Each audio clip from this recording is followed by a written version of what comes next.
সালামু আলাইকুম। মোবাইলের মতো ফ্রিতে অডিও কল বা ভিডিও কল এখন থেকে আপনি চাইলে কিন্তু ল্যাপটপ বা পিসি দিয়েও কাজটা করতে পারবেন। আর এই জন্য কিন্তু আপনাকে একটা অ্যাপস ব্যবহার করতে হবে। আর যেহেতু বাংলাদেশ এবং ইন্ডিয়া সহ আশেপাশের দেশগুলোতে ইমো অ্যাপসটা খুবই জনপ্রিয়, সেই জন্য আমি ইমোতে কীভাবে পিসির মধ্যে বা ল্যাপটপের মধ্যে ইনস্টল করবেন এবং কল দিবেন সেটা দেখিয়ে দিচ্ছি। তো আমি কাজটা ল্যাপটপ দিয়ে করতেছি, আপনারা চাইলে কিন্তু পিসি দিয়েও কাজটা করতে পারবেন। তো এখন আমার এটা কিন্তু উইন্ডোজ 11 এই জিনিস দেখতে পাচ্ছেন মাইক্রোসফট স্টোর, এখানে আমরা চলে আসলাম। আর মাইক্রোসফট স্টোরে কিন্তু আপনি সকল ধরনের অ্যান্ড্রয়েড অ্যাপের মতো সব অ্যাপ এখানে পেয়ে যাবেন।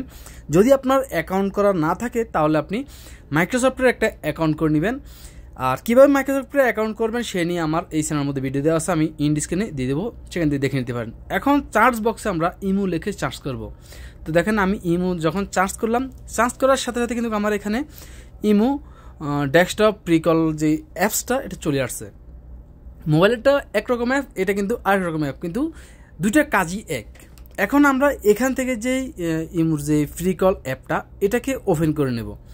তো ওপেন করার পর দেখেন আমি এখানে যখন ওপেনে টিপ দিলাম আমার এখানে গ্যাট আসছে, মানে আমি এটাকে কিন্তু ইনস্টল করতে হবে, আমার এটা এখনও ইনস্টল করা নাই। আর যদি নিচে আসেন দেখতে পারেন আপনার কতটুকু র্যাঙ্কে আছে, কী কী কাজ, এটা সুবিধা অসুবিধা কীরকম, কীভাবে কাজটা করবেন সকল কিছু এখানে পেয়ে যাবেন। না যারা ইমো ব্যবহার করেন আশা করি তাদেরকে আর বলতে হবে না, আপনি জাস্ট গ্যাটে ক্লিক করবেন। গ্যাটে ক্লিক করার পর আপনার এখানে মাইক্রোসফটের অ্যাকাউন্ট চাইবে, যদি অ্যাকাউন্ট না করা থাকে তাহলে কিন্তু আপনার অ্যাকাউন্ট করতে হবে। মাইক্রোসফটের অ্যাকাউন্ট করার পর আপনি জাস্ট আমি এটা ক্যান্সেল দিয়ে দিলাম। আর এখান থেকে কিন্তু আমার imo desktop Pricol video audio call যেটা, এটা কিন্তু আমার এখন ইনস্টল হয়ে যাবে।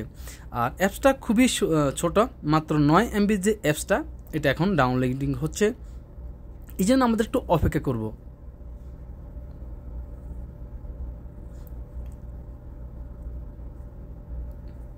তো দেখেন আমার একটা ডাউনলোড করা হয়ে গেছে, ইনস্টলও করা হয়ে গেছে। এখন আমি জাস্ট ওপেনে ক্লিক করলাম।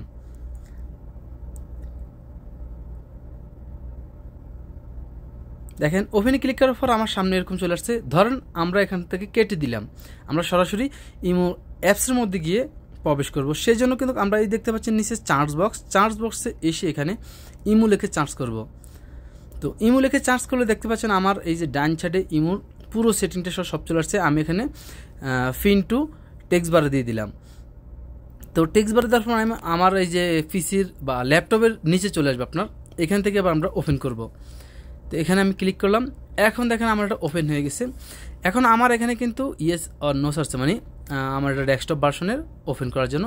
এখন এখানে যে নাম্বারটা register with your phone number, আমরা এখানে ফোন নাম্বার দিয়ে এটাকে রেজিস্ট্রেশন করব। আর এখানে আমার এটা অন্য একটা দেশের হয়ে থাকবে, আপনি আপনার যেই দেশে আছেন ওই দেশের কান্ট্রি কোডটা এখানে দিয়ে দিবেন। কান্ট্রি কোডটা দেওয়ার পর আপনার যে ফোন নাম্বারটা সেই ফোন নাম্বারটা এখানে দিয়ে দিবেন, 0 সহ দিবেন, কোনো সমস্যা নাই। এখানে নাম্বারটা দেওয়ার পর জাস্ট অ্যাগ্রি টু কন্টিনিউ এখানে ক্লিক করবেন। এখানে ক্লিক করার পর এখন এখানে যেই ভেরিফিকেশন কোডটা দিতে হবে এটা কিন্তু আমার মোবাইলে চলে আসছে অলরেডি, কারণ এখানে যে কোডটা না দিলে আপনি লগ ইন করতে পারবেন না। আর এই যে কোডটা দিতে হবে এটা কিন্তু আমার অলরেডি ইমো অ্যাপস আমার মোবাইলের মধ্যে চালু আছে, যার জন্য আমার মোবাইল অ্যাপস থেকে পারমিশন চাচ্ছে। দেখেন আমার এখানে নোটিফিকেশন চলে আসছে। আর যারা একেবারেই সম্পূর্ণ নতুন, ওই সিমের উপরে কোনো ইমো অ্যাকাউন্ট করেন নাই, তাদের সরাসরি এখানে কোড দিলেই হয়ে যাবে, মেসেজের মাধ্যমে কোড আসবে, কোডটা এখানে দিলে হয়ে যাবে। তো এখানে দেখেন ইমো টিম থেকে আমাকে কোড দেওয়া হয়েছে 3320, এটা কিন্তু ওয়ান টাইম কোড, এটা একবারে থাকবে, পরবর্তীতে আবার যখন আমি ট্রাই করব আবার অন্য একটা আসবে। এখন এখান থেকে যে কোডটা, এটা আমি এই কোডটা এখানে দিয়ে দিব। তো কোডটা দেওয়ার পর আমি এখানে দেখেন তীর মার্কে ক্লিক করলাম। ক্লিক করার পর এখন দেখেন আমার এখানে মোবাইলের মধ্যে সাথে সাথে কিন্তু দেখাচ্ছে new device log in successful. আমি যদি এখন সাইজ আমার পিসিটা থেকে লগ আউট করে দিব, সেটা কিন্তু এখান থেকে ডিলেট অপশনে ডিলে হয়ে যাবে, আমি কিন্তু ইগনোর দিতে হবে। তো এখানে আমার এখন একই আইডিটা আমার মোবাইলেও থাকবে এবং আমার ল্যাপটপেও থাকবে। আর এখন এখান থেকে দেখেন আমি উইন্ডোজ 10 স্টোর এটা কিনে, আমি যখন প্রথম ল্যাপটপটা কিনছি তখন এরকম ছিল। এখন আমি এখান থেকে আবার আমার আইডির মধ্যে চলে যাচ্ছি এবং সেটিংয়ে গিয়ে ম্যানেজ ডিভাইসে দেখে নিব। ম্যানেজ ডিভাইসে আসার পর দেখেন এখানে আমার কিন্তু দুইটা ডিভাইস দেখাচ্ছে, একটা হচ্ছে আমার স্যামসাং ফোনের, আর একটা হচ্ছে আমার উইন্ডোজ 10 স্টোর যেই আমার ল্যাপটপটা সেটা দেখাচ্ছে।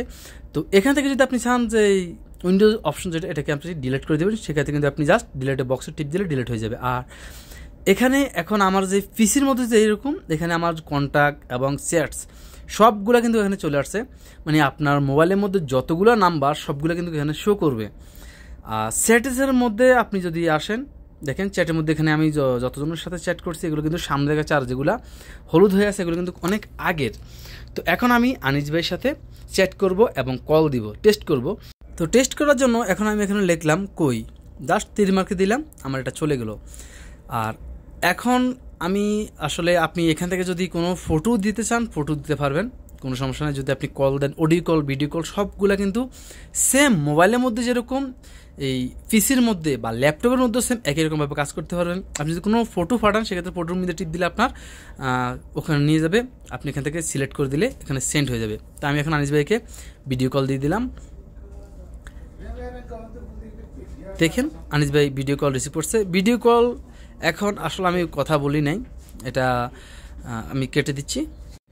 এবার এখানে যে হিস্টোরি দেখব, মানে আমার মোবাইলের মধ্যে যতগুলো হিস্ট্রি আছে সবগুলো কিন্তু এখানেও সেম একই রকমভাবে চলে আসবে, মানে সেম মোবাইলের মধ্যে আপনার যা কিছু আছে ল্যাপটপের মধ্যেও সেম একই রকমভাবে সব কিছু থাকবে। আর যদি আপনি ল্যাপটপ দিয়ে কাজটা করেন তাহলে খুবই সহজ হয়। এখানে আমি হিস্ট্রি ক্লিক করলাম, একটু অপেক্ষা করবেন, হিস্ট্রি লোডিং হবে। এখন দেখেন হিস্ট্রি সব চলে আসছে। আমি কিন্তু এর আগে ল্যাপটপের মধ্যে আমি আর ইনস্টল করিনি, প্রথম আমি ইনস্টল করলাম এবং অ্যাকাউন্ট করলাম, সাথে সাথে আমার দেখেন মোবাইলে যত কিছু আছে সব এখানে চলে আসছে। এবার যারা ল্যাপটপ এবং পিসি দিয়ে কাজটা করবেন তাদের জন্য ল্যাপটপে কিন্তু আপনার ক্যামেরা এবং ভয়েসের জন্য যে মাইক্রোফোন সব কিছু ল্যাপটপের সাথে দেওয়াই থাকে, কিন্তু ডেস্কটপের মধ্যে কিছু দেওয়া থাকে না। সেই জন্য কিন্তু আপনার পিসির সাথে বা ডেস্কটপের সাথে আপনার মাইক্রোফোন এবং ক্যামেরা ব্যবহার করতে হবে, তা না হলে কিন্তু আপনি এগুলো সুবিধা কোনোটাই পাবেন না। তো আশা করি বুঝছেন। তারপর যদি এরকম কোনো কিছু বুঝতে প্রয়োজন হয় অবশ্যই কমেন্টে লিখবেন। আজকের জন্য পর্যন্তই, বাই বাই, টাটা, সালামু আলাইকুম।